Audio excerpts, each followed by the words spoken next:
Daniel, I'm ready when you are, mate. Yes, mate. Yes. So this man probably needs no introduction, but I'm going to do it anyway.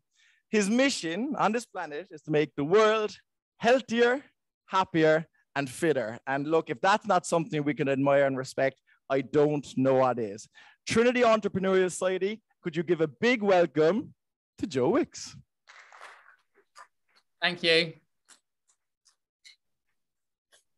So Joe, look, speaking for myself personally and not representing the society, I'm just humbled, honored, excited, and a little bit in disbelief that we're having this conversation. But thank you so much for joining us here. No, I say that I've got a quote.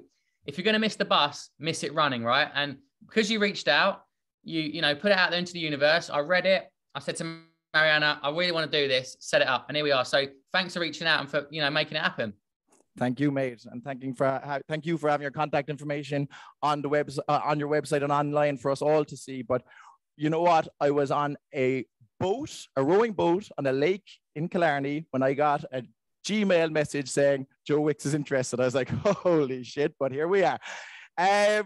Joe, we may as well start from the top. I think that's a healthy place for us to begin. Yeah. How did Joe Wicks become the body coach? How did it all start up? And how did you get to the point where you are now? Well, firstly, it's been a 10-year overnight success. I always say it's what you might see today on social media with Instagram and the life I live and the followers and all the YouTube views. It's a very it's been a long journey and one that has been really driven by a real passion and a purpose for helping people.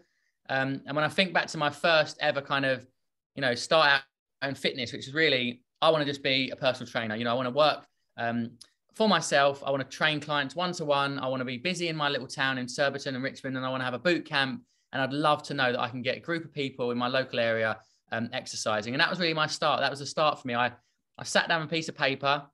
I wrote down all these words, what I kind of imagined would be, fitness and nutrition. And I came up with this word, the body coach, just came to me. And that was like the start. I had my little business cards with the body coach written on them. I had my website set up, and I never really had plans on building a brand as such, but I just knew that if I had the passion and the energy, I could actually really help people. So started out, typically trying to get clients. It's hard when you first launch as a business, launch your own business as a trainer. It's hard getting clients. It's hard, networking and actually getting people to turn up to your boot camp and pay you for your time. So it was quite an emotional and a rough time at the beginning because I felt like I wasn't getting anywhere. I was turning up to the boot camp and I'd be there at 6 a.m. and, I set it all up. And most of the time, 9 times out of 10, nobody would come. But rather than let that dishearten me and give up and sort of go and work for a chain of gyms, I would turn up at the train stations, rush hour, handing out flyers, rain or shine all year round to grow that boot camp. And it did. It grew up into, it grew into a nice little business. And I loved it. I love my boot camps. I love one-to-one personal training. But I always just burped tonight. But I always knew that it wasn't enough for me. Like, I wanted to reach more people. I wanted to connect, with people all around the world. So that's when I saw the shift on like a digital platform. I saw people on Twitter doing fitness plans and people sharing recipe videos on Instagram. And it really opened up my mind because I thought, imagine if I could share a video on YouTube or on Instagram and somebody could see it all, anywhere in the world. And then be inspired to cook or to exercise. And I've maintained that laser vision from the very start. And I always have this mindset of just turning up, just keep going back, keep flyering, keep sharing videos, keep sharing recipes. No one's listening. No one's there right now. But if you keep throwing it up, putting it in the atmosphere and putting it in the universe, it will grow and it will build. And that really happened with Instagram. It happened with YouTube.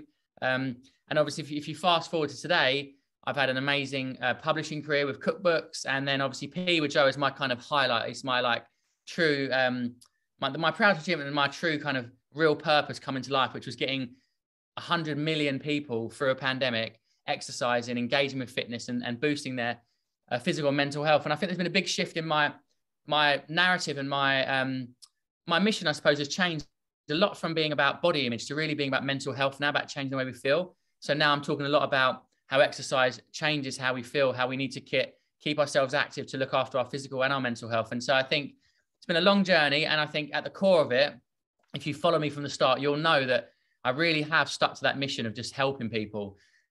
And I haven't chased success. I haven't chased book deals. I haven't chased DVD deals, or, I haven't chased financial success. But I think when you help so many people, so many great things come, so many opportunities can happen.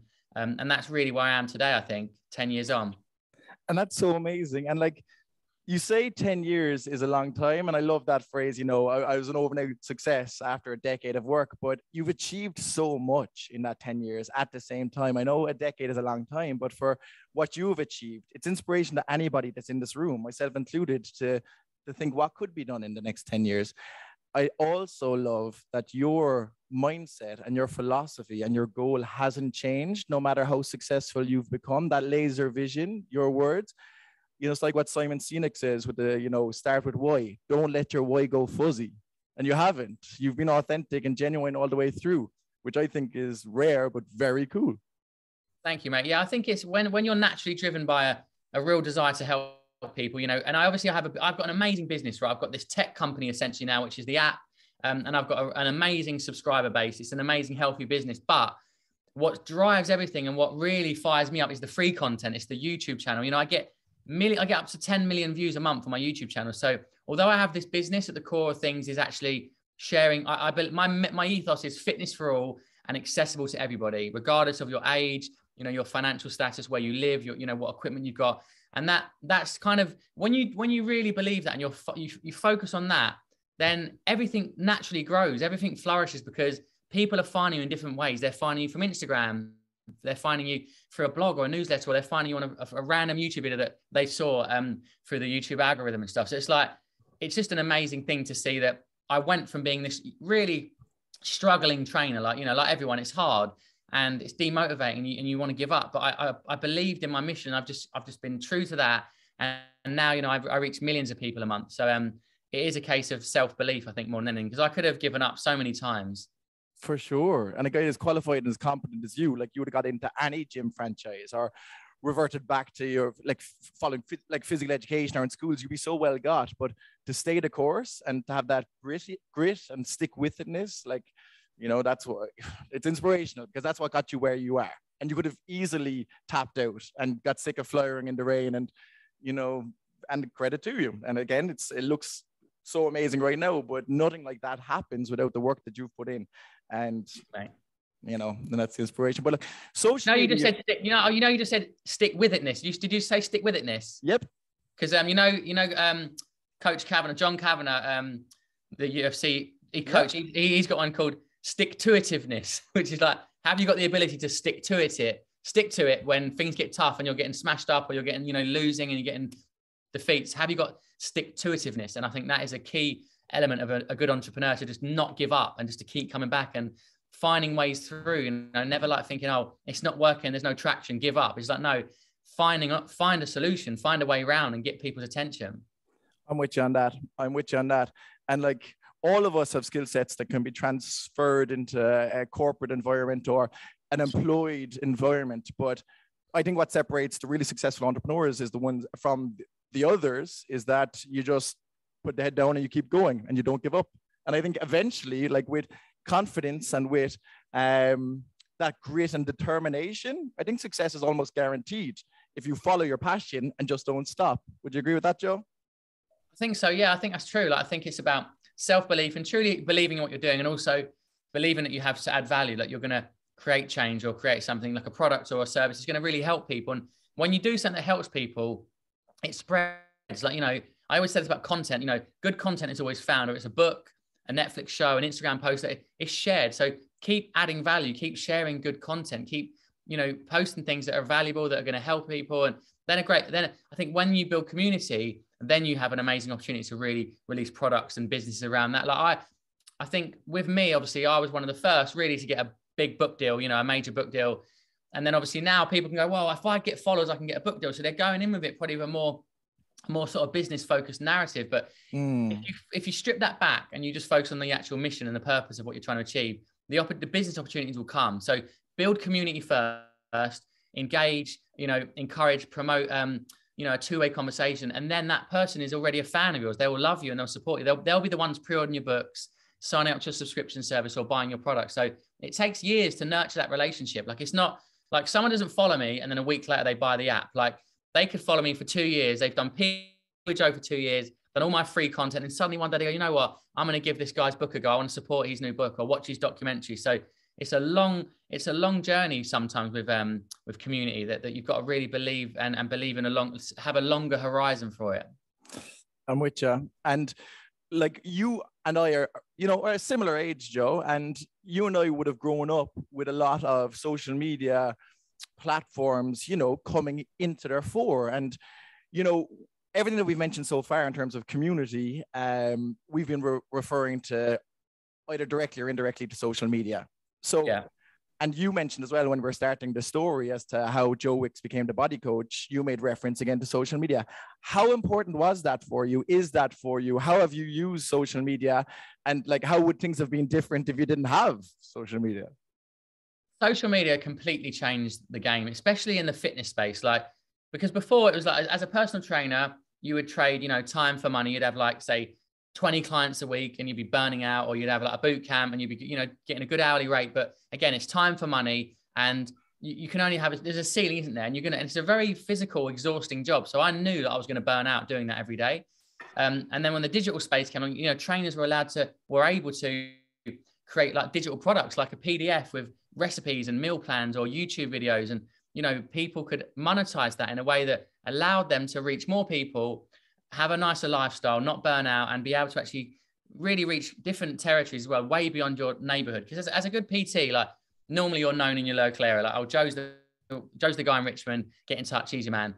But now, like, you know, there's millions of people engaging my content, and that's all been because of social media. So I have to give everything, especially to Instagram, because Instagram allowed me to truly get my personality across on those videos. You know, the early Lean in 15 videos, it's 15 seconds. That's the only time you could post. So yeah, the short video, it's like catchy, it was catching attention, and that skyrocketed me. Like that Instagram account and Lean in 15 specifically changed my life, because, you know, I then got the book deal. I then got to reach, you know, millions of people through that, for a household product in their homes. And, you know, I have to thank Instagram and Facebook and YouTube for that, because without that, I never would have had the success. But in saying that, if I was to start today with the same energy, the same love, the same vibe, I would not have the success that I've had today. It's like I was there at the right time when things were just kicking off. You know, Instagram probably had 200 million subscribe users. You're now over 1 billion. So it's noisier, it's busier. Everyone's an influencer now. Everyone's promoting products. So it used to be like a certain amount of people would just be like promoting stuff and businesses, but now everyone's promoting products. So it's a saturated market. Yeah. Everyone's trying to get your attention and promote things to you. And so it's just harder. Like organic growth is way harder. Organic reach is like, it's dying, like year on year, it's getting harder and harder to promote products, because obviously the business model is, if you want your audience to see it, give us a few grand a month and we'll boost your content and you can put it in front of them. So the business model is shifted and the algorithm changes, and you've got to like really adapt to that. So you should never rely on the income of one platform. Like Instagram can change everything in a heartbeat. And same with YouTube. Like YouTube ad revenue is amazing 1 month, then it drops. It's so inconsistent. So I think having a presence on all of the platforms is so important. And also being yourself. I think there's this tendency now to like jump on the reels and jump on these engagement videos. You know, that gets like likes and comments, but is that really part of your mission? Is it really sharing what you want to share? Are you really actually helping people with your content? So I think you can get drawn into that. You think, well, they're all doing the dancey TikToks and the memes, I'm going to do that. And then you sort of go down that, you chase engagement, but you lose sight of the actual goal, I think. So continue to be confident and be yourself, but also share really valuable, useful content on social media, because otherwise it just becomes another, reel that's engagement, and it's just not real, it's not real people really. Yeah. And you can see through that eventually, like, it's so obvious that you're authentic and genuinely yourself, and have been from the start. And that's probably a testament to how successful you've been. But, I think even if I wanted to be the next Joe Wicks, and to be between yourself and myself, my father thinks I should be. He's like, why aren't you the PE teacher in Ireland? It's like, I don't know, Dad, let me finish my studies. But even if I wanted to be, I couldn't, because I wouldn't be Daniel Toomey, and people would eventually see through it and my mask would drop. But you've done your own thing for a long time and you're smashing it, mate. And also, Joe, you say there you got to give all the credit to Instagram and social media and you wouldn't be the guy. I feel as though you would. I think you would have made it work yourself, and you saw the opportunity. You grew as those social media platforms grew. but like we were all there with the same opportunities, didn't do it. So you saw the opportunity. I'm sure you're the type of guy, and I'm confident that you would see those opportunities in every room, in every situation, but you smashed it when you could on social media. And, you know, that's, thank you, mate. One of the things that podcast, How I Built That, is one of my favorite podcasts. How I Built That is all about entrepreneurs and success stories. And he says at the end, you know, how much of it is down to success, your hard work and determination, and how much it's down to luck. And I always say it's a combination of the two, because if you're born in the right era with the right device and tech and platform, and you've got the ethic and the work rate and the kind of the real drive, then you've got an amazing opportunity. But I think you can't have one without the other. You've got to have a bit of luck, but a lot of hard work. And like you said, I was throwing up videos when my viewers, you know, I had probably like anything, I had 100 followers and 1,000, and no one was watching it, no one was viewing it. And then it's like, there comes a tipping point that not a lot of people get to because they give up too soon. Whereas you've got to persevere through that and know that not every video is going to be a smash. Not every channel is going to grow at the same rate. And it's learning to be okay with that, and to kind of just keep pushing forward and believing in your message, and that it's going to reach people eventually. It's going to land, it's going to stick, and it's going to grow, and it's going to flourish. And speaking of growing and flourishing, tell us, and I know you are very proud of it, and rightfully so, all that growing brought you to a position where you were the PE teacher of the nation, and your YouTube platform grew to help so many children. And with my PE teacher cap on, I was like, respect. That was an amazing thing to do during the pandemic. So can you tell us a bit about that, Joe? Yeah, the PE with Joe. So PE with Joe, it looks like this amazing thing. It was just like a moment I dreamed up, and I launched it, and that was it. But there was so much more to it. So I've been really on a mission to get kids active for the past sort of 7 years. I was visiting schools. You know, I went to all over the UK, Scotland, Ireland, Northern Ireland. I visit schools. I do a little kind of fun workout. I get the kids excited. I have a little Q&A and chat with them.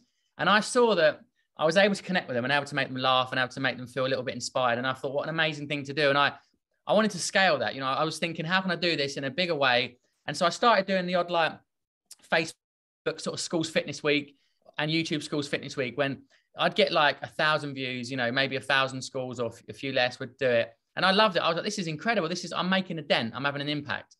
And then obviously the COVID pandemic kicked in, and that was announced on the Thursday. And on that Monday, I was already literally on that Monday was planning and had a whole UK tour planned with my brother Nicky to go and visit more schools. And when I do the application, we had 32,000 entries, right? So hundreds of parents and thousands of teachers obviously apply. And we had the route planned out, and I thought, I really want to do something. And I was thinking, imagine all the families that are going to be locked in their houses, all the kids that need to be exercised and need to be letting off some steam. They couldn't do it. And so it's like a massive moment. I had this light bulb moment. I text my brother Nicky at midnight on the Thursday. I said, I said, and I remember because I saved it on WhatsApp. I said, Nicky, and I literally saw it all in my head. I saw like a hashtag. I saw like a logo. I said, Nicky, Monday morning, I'm going to go live. I'm going to call it PE with Joe. And I'm going to go live and do a live workout on YouTube. And I'm going to promote it this weekend and just see what happens. Well, announced it on the Thursday. Friday, you got the BBC, Channel 4, like every single media outlet ringing me up, Zooming me, like saying, what are you doing out? What's going to happen? Wow. And then like every single school, you know, primary and secondary school, putting it on their newsletter saying, look, Joe is going to do PE, right? Joe's going to do a workout. And for thousands of parents, they never would have heard of me. They never would have known my name, but they knew, or someone told them, you can trust this guy. You know, it's going to be live, but this is your guy. And I think that's because I'd built that trust, you know, with my community, with my audience, with hundreds of schools that I visited. And I think they knew that I was going to deliver a fun, safe, and polite session to young kids. And that was it, right? So I announced it. Monday morning, I turn up. I'm just about to go live. Nicky, my brother's in my earpiece, in my AirPod.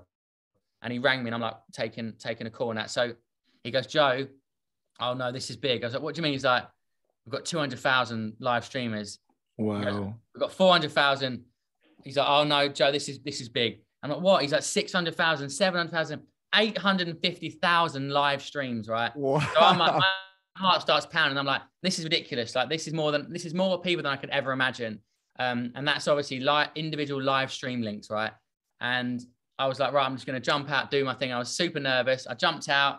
I had a broken hand because I broke my hand. I crashed my motorbike on the weekend. Of course you did. I jumped onto that screen, and like, you know, my mindset was about lifting people's mood. And I was feeling anxious, you know, uncertain. It was quite fearful kind of, we were anxious about what was going on. Never knew how long it was going to go on for.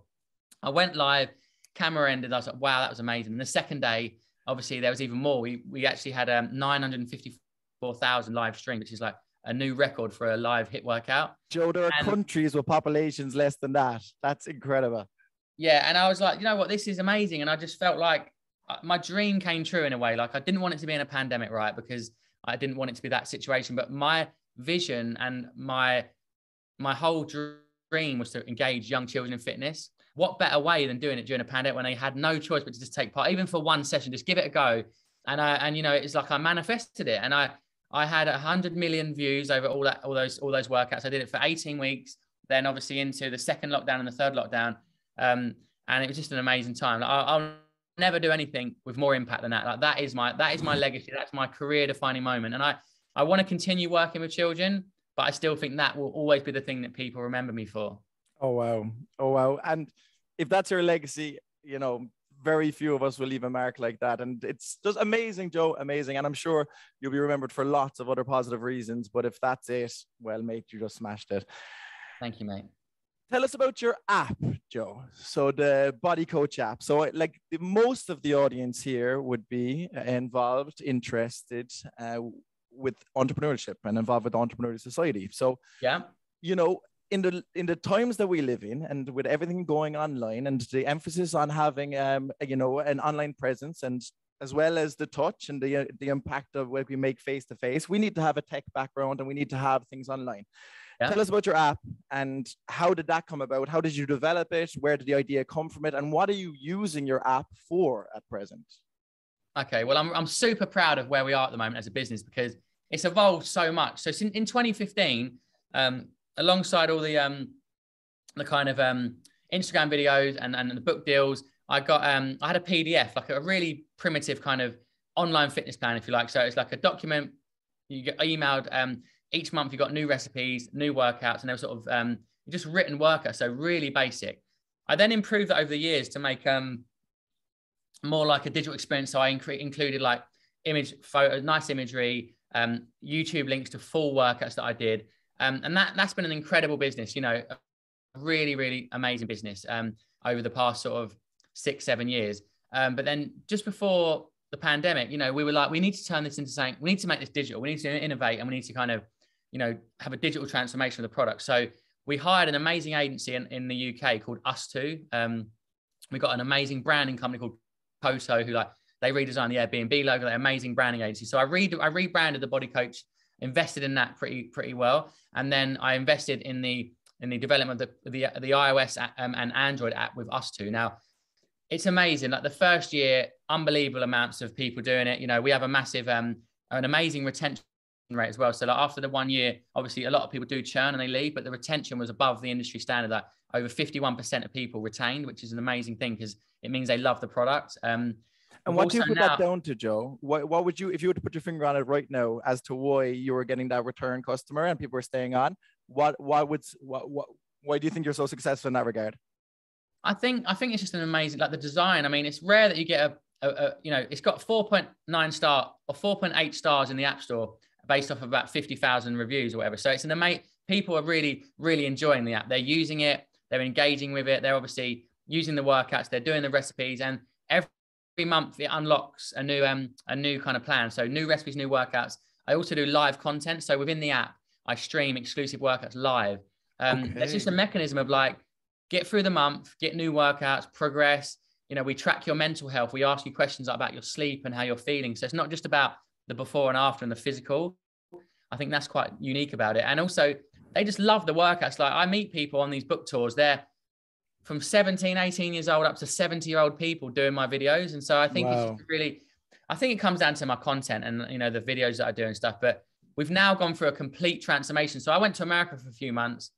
My brother, Nicky's the CEO. And in the process of me being away, in the last 3 months, we've hired 20 new members of the team. So we've hired, you know, we've basically taken the agency in-house. So we had to step away from Us2 because it was just too expensive. It was never going to last long-term.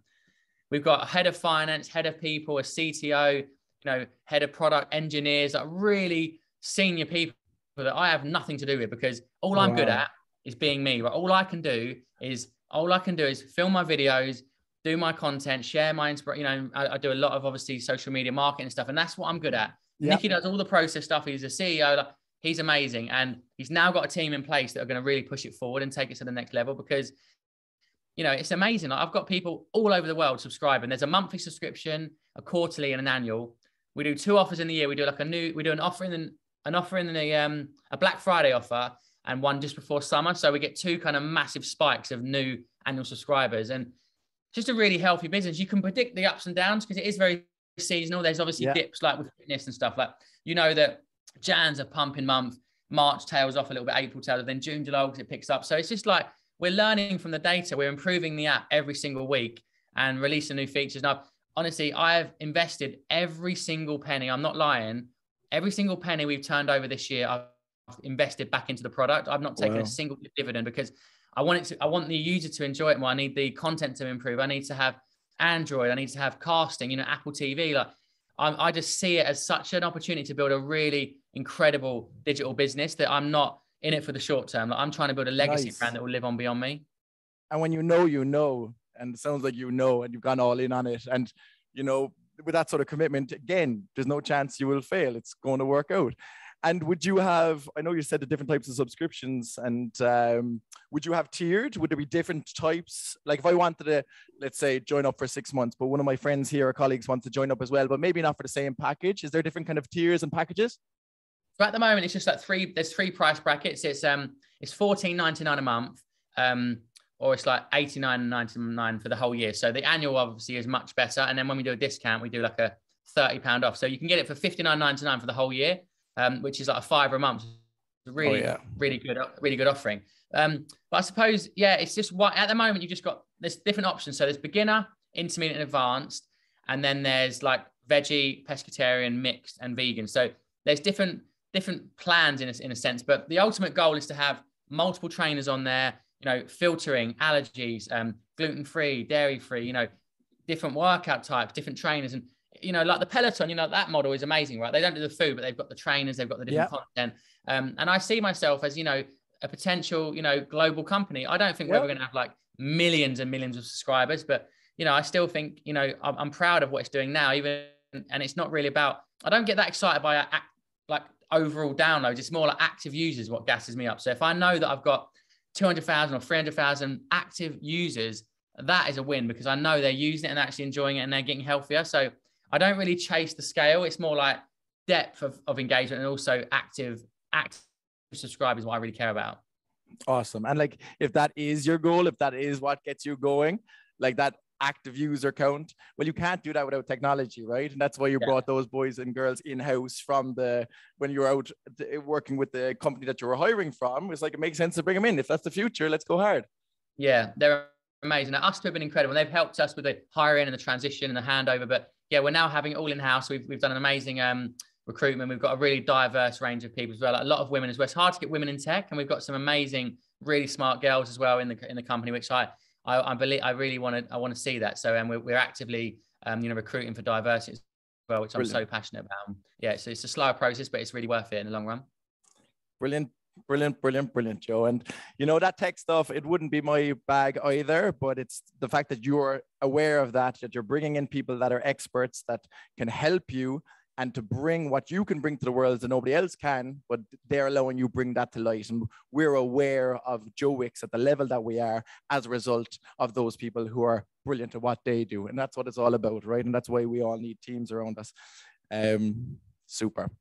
So one thing that I am interested in and I am more competent in is reading and writing. And you have a few books as well, Joe. You're a multi-talented man. Tell us about your books.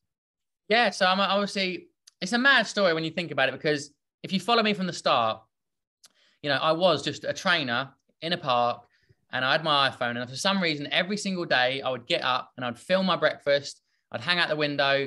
I'd throw the rice across the room into the mic. I'd shout, "That's Lean in 15." And I had absolutely no idea what I was doing, right? I really didn't. I didn't have this vision that I was going to get a book deal and do like, you know, BBC Good Food Show and be on Sunday Brunch, Saturday Kitchen. I just didn't, it was never on my radar.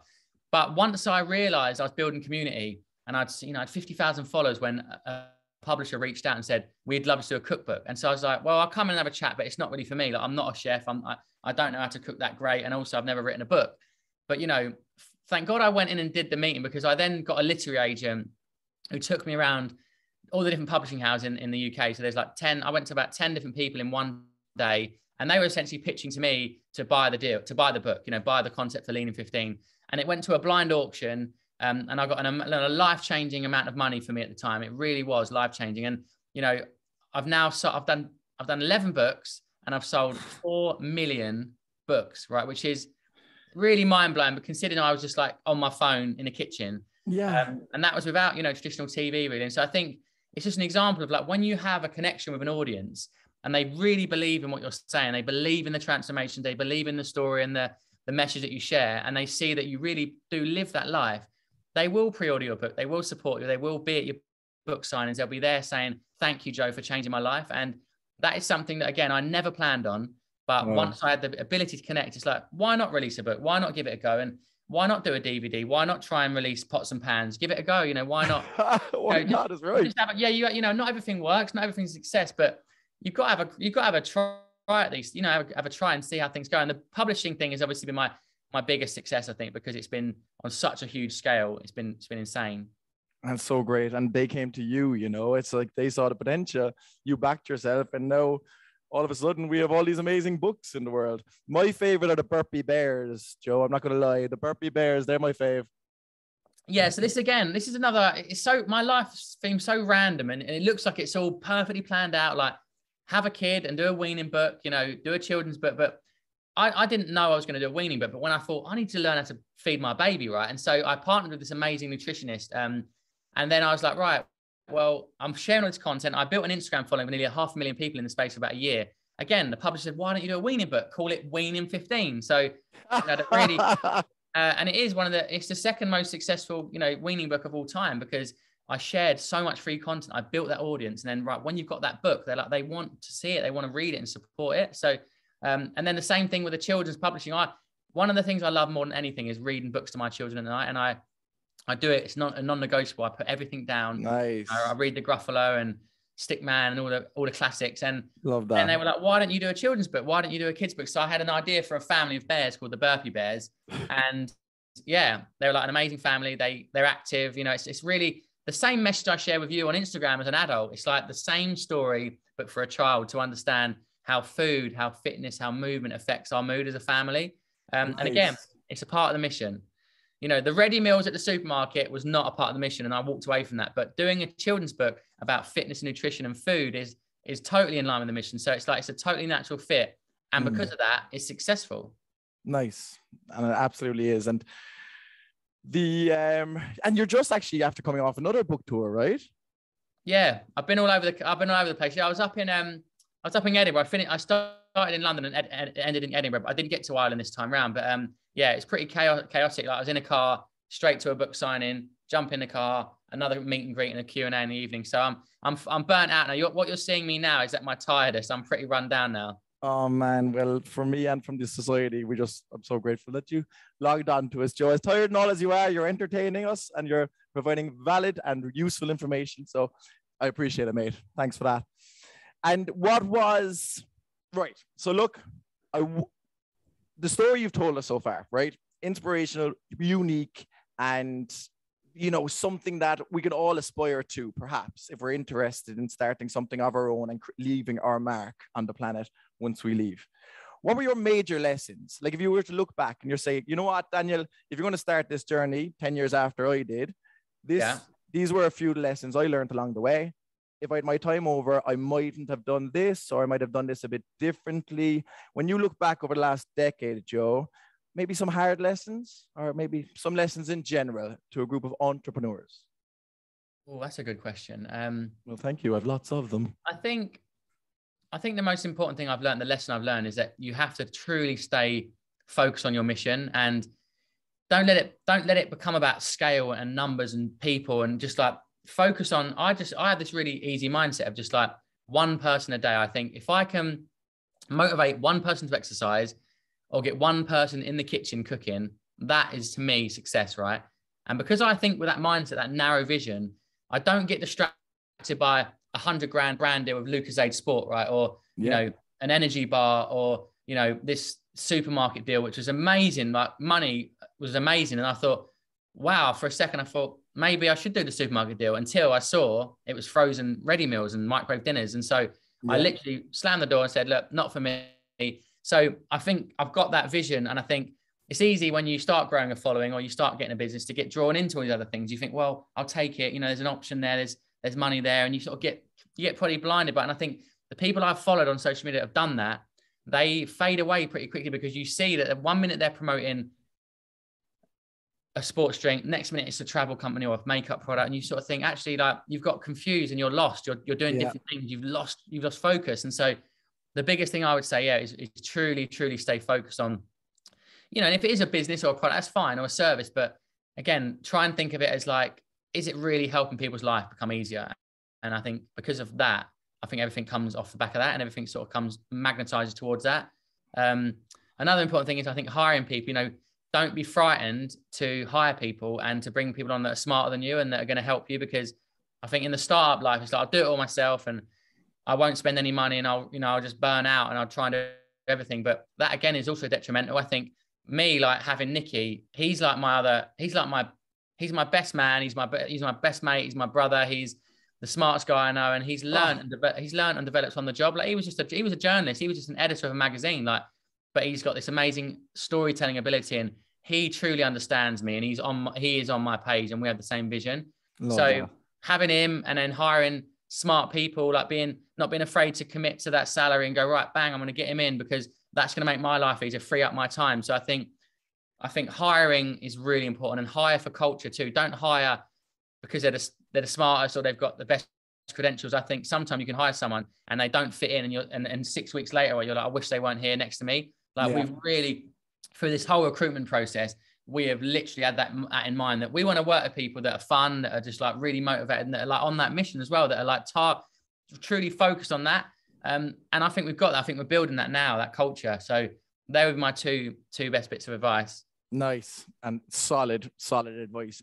And like, the fruits of that is what you're living right now. You know, you've stuck to your guns, you knew your why, and you never let it go fuzzy, and you brought a team to support you and to grow you and to grow the business. And now you're living the end result.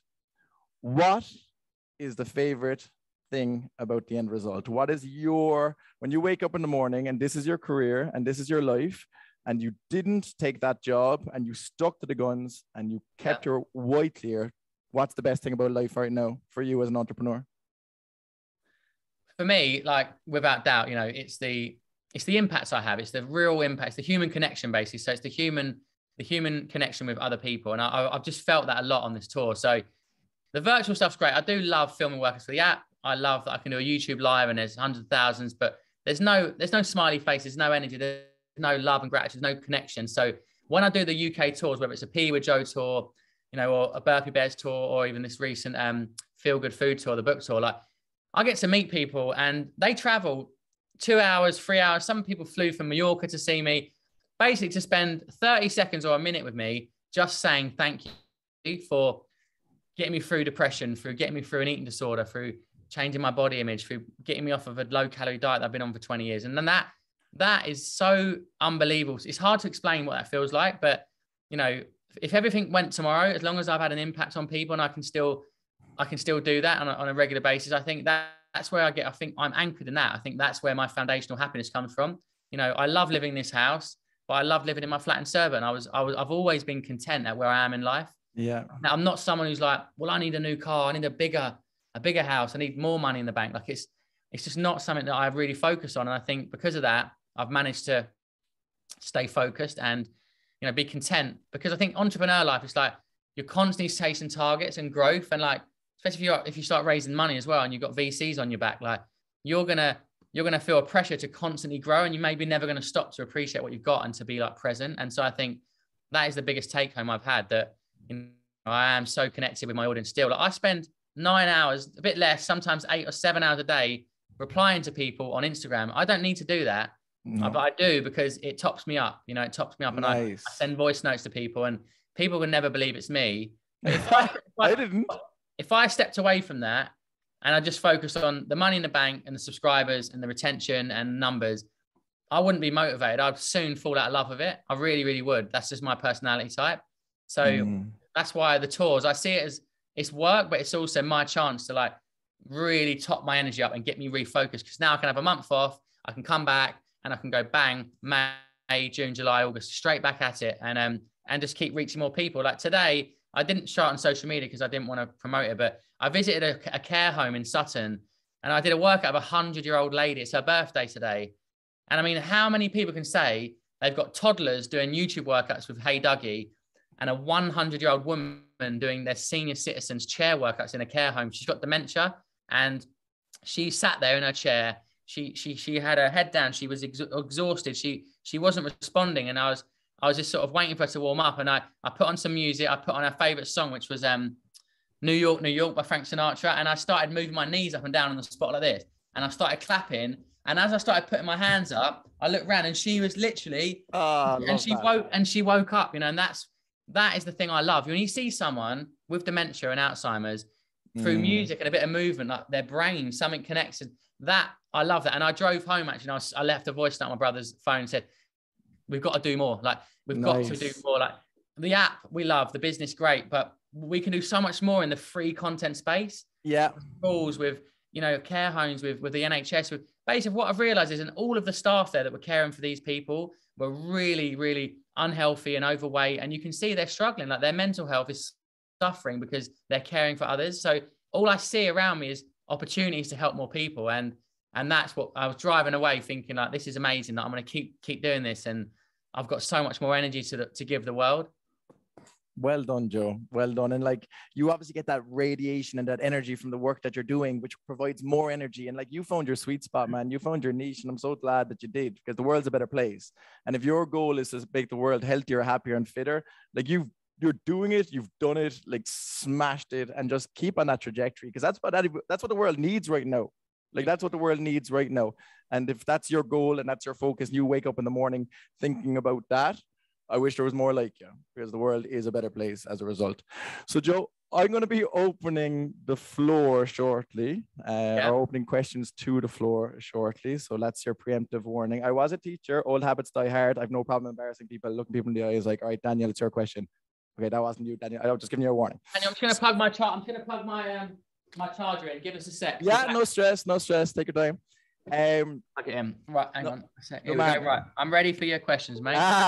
Well, because to be fair to my audience, my lovely audience who've been with me all year, and I told you already, Joe, this is the end. This is the end, my friend. This is the end. Before I open it to the floor, I wanted to ask you.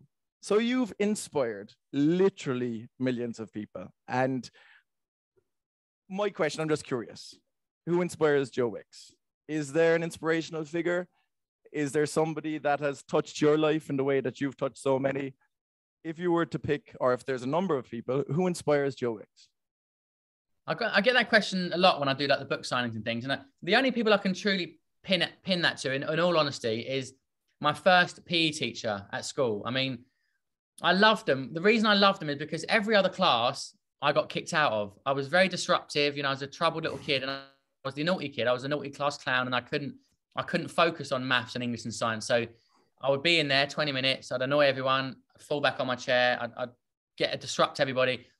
You're out, you're in isolation. And so I never had a connection with any of my teachers, but with my PE teacher, they loved me because I would round up all the other kids. I'd get everyone, you know, I'd say, come on, get dressed, get in your kit. We're going to be out on the football pitch in 10 minutes. And I engaged everyone. So I was already the body coach back then, if I think about it. And I loved them. They were young, they were fun. Like they could deal with my energy, and they encouraged me. And I loved sports. So I was doing like cross country. I'd represent the school and stuff. And I feel like they were my first role model. And then from that, I said, I'm going to be a PE teacher. I just thought I'm going to be a PE teacher. I really loved the idea of helping kids get active. And so if you think, it's not even ironic, it's just like, I was always destined to do PE and get kids moving, obviously. And I'm not a qualified PE teacher as such, but I tried to offer PE with Joe as a way of getting them moving. And that was it. I was just literally living my childhood ambition to become a PE teacher.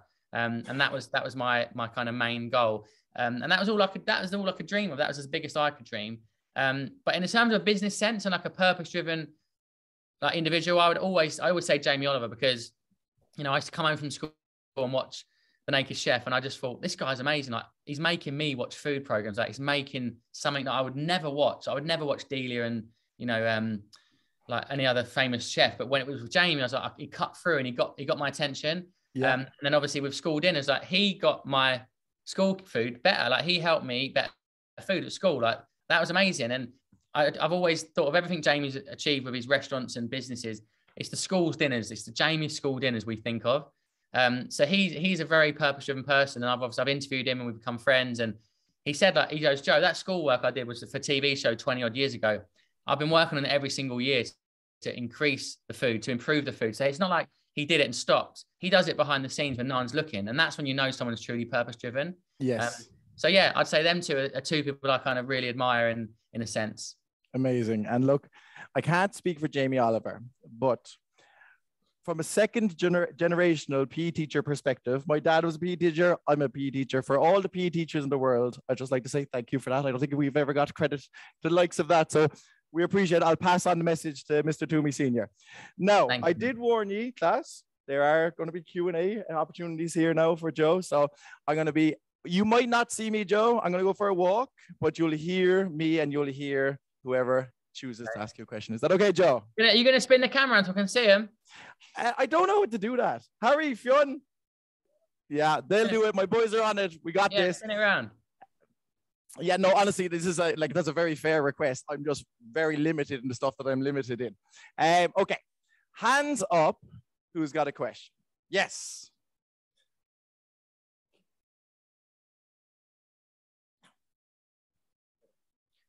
Thanks very much, Joe, for the great talk. You spoke about bringing your business to the next level. I'm just wondering, what's your biggest challenge with that? And also, who's your biggest competitor in that space? Thank you. So I think the biggest challenge is obviously we've taken it so far, you know, with organic reach, very little digital marketing. We do a little bit, but not on the kind of, not on the scale you'd think, to be honest. But we're now at a point now where if we want to take it to the next level, I think it's probably going to be a conversation around investment, around, you know, really, not so much in people, but in the marketing, I think, in new territory. So I'm going to be making a trip to the US in April. I'm going over to New York for a week. I'm doing a press event. I'm doing a PE with Joe tour. So I'm visiting some schools in Harlem that do my PE with Joe. So I think new markets, new territories. And again, I don't see myself as like trying to be a Peloton, like a $10 billion company, but I think there's definitely potential to have, like, you know, 20% of your subscribers in the US or 10% from Australia. And that would be amazing for the business. But at the moment, mainly our subscribers is a UK based thing. So yeah, that's an exciting thing. I think one day we'll have a conversation around investment and really sort of put in digital marketing, but also traditional media and PR, and really doing a whole campaign around it. And what was the other question? Sorry. Media. Competitors. Who are you worried about, Joe? Competitors, yeah. So competitors, well, I mean, in the UK, obviously, you've got like Fit TV, you've got beachbody.com, there's Peloton, you've got a lot of online offerings now. But again, I don't see it as a competition thing. I see it as more just, it's like it's a new, even Apple Fitness is a new thing. It's all opportunity. It's just raising the category. It's raising the awareness of online home digital fitness, and nothing boosted that more than PE with Joe. Obviously, the views and the lockdown kind of that really shone a light on. You actually can train at home. You can train in your living room with very little equipment, on your TV, you know, or on your iPad or laptop, and it's an amazing way of doing it because it becomes accessible. So I think the biggest competitors probably, I mean, it's not even gyms, because gyms, the people that go to the gyms are like, they're their own kind of community that will always go to gyms. You know, people need that one-to-one and they need the kind of group fitness. So I think the market is huge. The home fitness market is the biggest market in the world because most of the world don't go to the gyms. A very small percentage do. So I think it's just a massive opportunity to have an amazing digital product in the fitness space for home users. Thanks for your question. And thank you for the answer, Joe. We have another question here. So, hi, Joe. My question is like, since I started to study business or practice business, everybody told me like, always have in mind an exit strategy, right? Because maybe one day you'll never know, right? But since your like business built around you, because it's a personal brand, basically. Yeah. What happens if one day you will decide to stop or you want to sell the business? Yeah, very good question. And it's something that, you know, we do think about. I'm not going to lie and say that I don't think about, because I don't think I'm going to have the body and the energy to kind of jump around doing YouTube workouts in 10, 15 years time. I like to think I can still be an inspiration, but maybe I'm not going to be the face of the content and the actual workouts, but we're actually working towards that, you know, working towards building a team. So I did a thing called The Search, where I searched the social media, all my audience, you know, tens of millions, for a new trainer to come on the Body Coach team. We had 5,000 entries, and out of those, we selected 3 trainers. So we selected an amazing yoga teacher who does like breath work and meditation and yoga. A guy called Leroy who does like more like bar kind of Pilates stuff, and he's amazing, and also like aerobic stuff. And then a girl called Courtney, who again is a bit of a high intensity HIIT trainer, and she also does strength training. So already we're working towards that model of like, if I wasn't on the app tomorrow, you'd still trust the brand, you'd still trust the workout. So it's going to take a long time, because people, they do their workouts, but it's obviously taking time for them to get to know them, to get to used to their workouts. So I can't see myself truly like disappearing from the business as such, but I imagine there'll be a time where like I'm doing, say, 25% of the videos and then the team around producing the rest. And I think that'll be enough to sustain it. But in terms of an exit, I don't know. I mean, of course, like one day you could do IPO, you could have a company, you know, come in and buy you. A good example is a girl called Kayla, an Australian girl called Kayla Itzines. She had a plan exactly the same as me. 5 years before me, she started. Massive YouTube and Instagram following, released a PDF, smashed it, made millions. Apple approached her and said, let's build an app. They built an app called Sweat by Kayla. And I think 5 years after they launched it, they just recently sold it to a company called iFit, which is like a technology company. And also they've got hardware, like exercise equipment, for like apparently $300 million. So it just shows that you can detach a personal brand. You can detach from it with the right team and the right strategy. So yeah, I think that will happen. That's the goal, that the Body Coach brand will live on beyond me, because I think it'd be sad for me to have this amazing career, me to go like I'm done, and then the Body Coach just fizzle out. Like, I want a legacy brand that's going to be living on years and years beyond me. And well, that's what we hope for as well, Joe. That's what we hope for as well. We have another question over here. Hi, Joe. How are you? I was just thinking. Hello, mate. Obviously, to get to your level of success, I imagine you've encountered a lot of obstacles.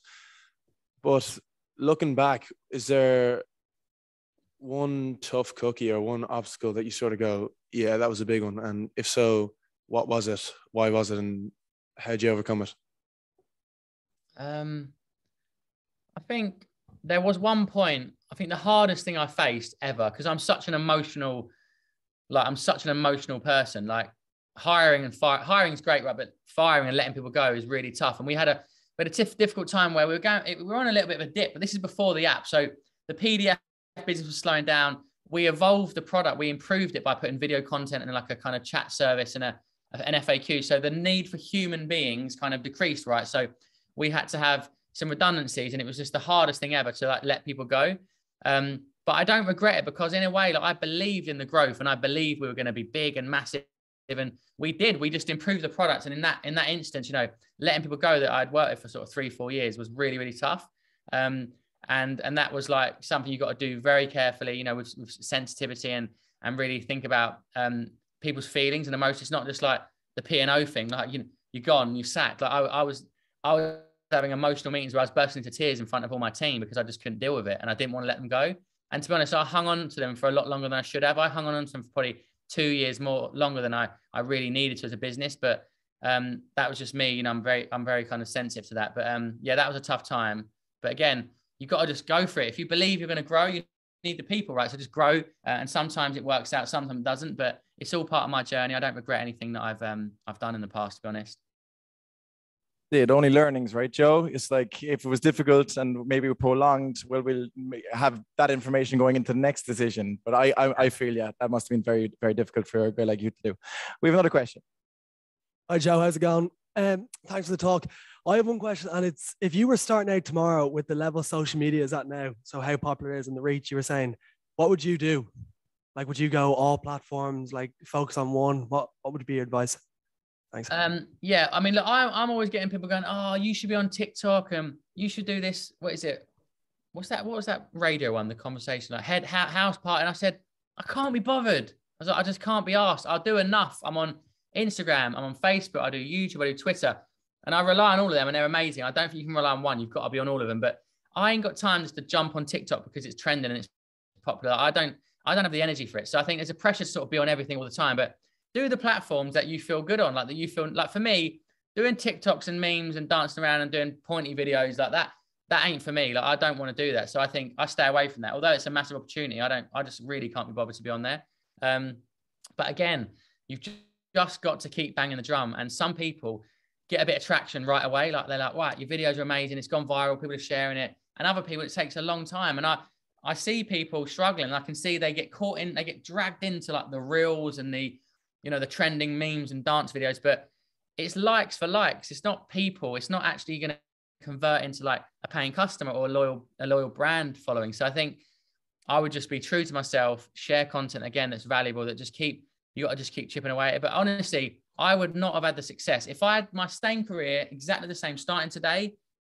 I'd have like a quarter of the success, because there's so many people doing what I'm doing now. Like, I was probably one of the first ones out the gate, really, with, an influencer, if you like, getting a book deal, or an influencer getting on TV shows and having documentaries. Like, it's much easier. You can get a book deal now with 5,000 followers on Instagram, because they're always looking for the next Joe Wicks or the next, the next Bosch or Pinch of Nom or Deliciously Ella. Like, but again, you've just got to, don't do it for the likes and the views and the scale of reach. Do it because you genuinely want to help people and you want to reach people with a good product or something. And you just got to keep going, mate. And it is harder. Every year for my pre-order, I'm known as the king of pre-orders, right? Because I can put my book on Instagram, book on a newsletter and Facebook, and just drive so much traffic and bang, click-throughs, people buy it, and I'm like known for getting mad pre-orders. But year on year, it's getting harder because engagement is dropping. Like, engagement's not really dropped, but actual reach is really hard now. Unless you're willing to spend 5, 10, 15,000 pounds or whatever, boosting all that content to show it to your fans, they just don't see it. And I get people turn up going, I didn't know you had a book out. And I in my head, I've hammered it on social media, like hammered it. And people go, I didn't know you had a book out. So they don't see everything. They don't see what you're sharing. And that's the challenge, I think. Brilliant, Joe. Brilliant. And like what you were saying there, I think that's what's transcended, and the thread through the whole talk is that you just got to know what your focus is, know what you're trying to achieve. Don't let it go blurry. And you're still trying to do, and you are doing what you set out to do 10 years ago. And I think no matter what platform or what service or what product anyone is trying to deliver and introduce into the world, I think you have a better chance with that authenticity and the consistency. And I'm just glad you did it, Joe. I'm glad you did it, and you're an inspiration to us all. And I don't know if it's a teacher in me, but I am, I'm conscious of the timekeeping whenever I have a guest coming in to talk to us, because I don't want to keep anybody longer than we have to. But we're coming up to the end now, Joe. Again, from me, from Daniel Toomey, and from the Entrepreneurial Society here in Trinity College, I would like to thank you, and I'd ask for everybody in the room to give a round of applause. Thank you, everybody. I've loved it. I hope you enjoyed the chat. And if you ever have any more questions, reach me on Instagram. You can hit me up on the DMs. I normally get back to people. It might take a few days, but yeah, keep messaging. And that's my next question. So you said it there, but I think you were over, the applause came over your voice there, unfortunately. So if anyone wanted to reach out to you and have any follow-up questions, how is best to do it? Yeah, I'm easiest to get hold of me on Instagram DMs, because I open a lot of them, and just hit me up on there and I can get back to you. So best thing to do is just, if you've got a question that you didn't get to ask, send me a voice note and I can just hear it and voice note you back. But yeah, it might not be straight away. It might take a couple of days for you to get in my inbox, sort of thing, to get a lot of requests. Well, look, fantastic. And, for one last occasion, just for us as a society and as a college, to show our gratitude, a round of applause for Joe Wicks. And thank you, Joe, from me. Thank you, mate. Thank you very much. Reputations carry and reputations can proceed. And I was told you were a gentleman. I haven't been disappointed. And for me, just representing myself, honored, humbled, and I will forever be appreciative of your time. Thank you, Daniel. Have a great evening, man. Take care, everyone. Good luck with your ventures. And most important thing, believe in yourself and don't listen to anyone saying you're not going to achieve it. That's the most important thing in life, because with that, you're going to go on to do good things. Good luck, everybody. Happy days, mate. Thank you. Thank you, Joe. Thank you,